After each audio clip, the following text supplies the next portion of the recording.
ये सबका अपने अपने विचार है, लेकिन कुछ चीजें होती हैं तथ्य।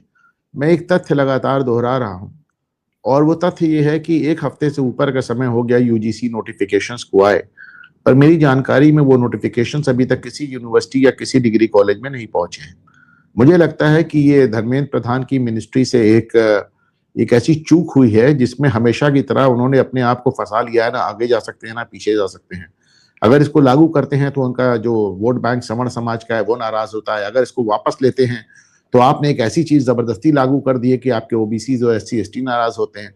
तो मुझे लगता है कि जैसे मोहन यादव ने सुप्रीम कोर्ट का जो मुकदमा एक ठंडे रास्ते में डाल दिया, इसको फिलहाल मैं एक ठंडे बस्ते में जाते हुए देख रहा हूँ।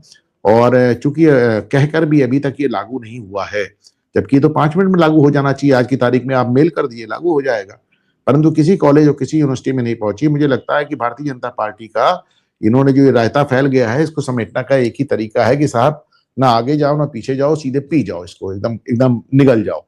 तो मुझे अभी तक यही नजर आ रहा है, पहली बात। दूसरी बात, मेरा अपना ये भी मानना है कि जो यूजीसी का मुद्दा है और जिस तरह की गाइडलाइंस हैं, सुप्रीम कोर्ट ने कहा है कि आप अगर एससी एसटी कैस्ट तब तक आपके ऊपर नहीं लग सकता जब तक आपकी नीयत ना खराब हो। एससी एसटी को जाति जाति को लेकर आपके वचन से ऐसा कुछ ना निकले कि समझ में आए कि आपने किसी की जाति को निशाना बनाया है।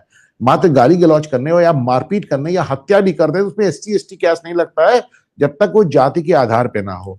लेकिन जो यूजीसी के जो रेगुलेशंस हैं उसमें तो ये कवर भी हटा लिया गया। उसमें तो मान लिया गया है कि अगर सामने वाले को लग गया कि आपने उसको जाति के आधार पे किया है तो मतलब वो शिकायत कर देगा। तो ऐसे में मेरा मानना है कि ये रेगुलेशंस, बाकी सब सारी राजनीति किनारे कर दीजिए, लागू हो ही नहीं सकते, हो ही नहीं सकते। यूनिवर्सिटी में एक अराजकता आ जाएगी, कॉलेजेस में अराजकता आ जाएगी।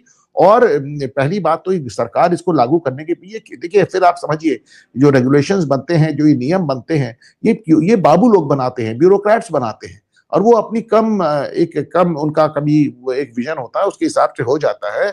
मैं अपने चैनल पर, अपने ट्विटर पे, अपने सोशल मीडिया पे लगातार इस बात को दावा करता रहा हूं भाऊ कि ये रेगुलेशन लागू नहीं होंगे, या सरकार इसको ठंडे बस्ते में डाल देगी या सुप्रीम कोर्ट इसको खारिज कर देगी। ये संभव ही नहीं है, पहली बात। दूसरी बात जो मेरा बार बार कहना है कि भाई आपकी सरकार है, आपने जब आवाज उठाई उन्होंने सुनी। आपने वैष्णो देवी मेडिकल कॉलेज के मामले में आवाज उठाई, उन्होंने पूरे वैष्णो देवी मेडिकल कॉलेज का पूरा उसका एक्रेडिशन ही निरस्त कर दिया। भाव बड़ी असंभव वाली बात है, इसके पहले कभी नहीं हुआ ऐसा। आपने सुप्रीम कोर्ट में एफिडेविट वाली बात उठाई, पी विल्सन वाली बात उठाई, उस पर उन्होंने इसको सुना।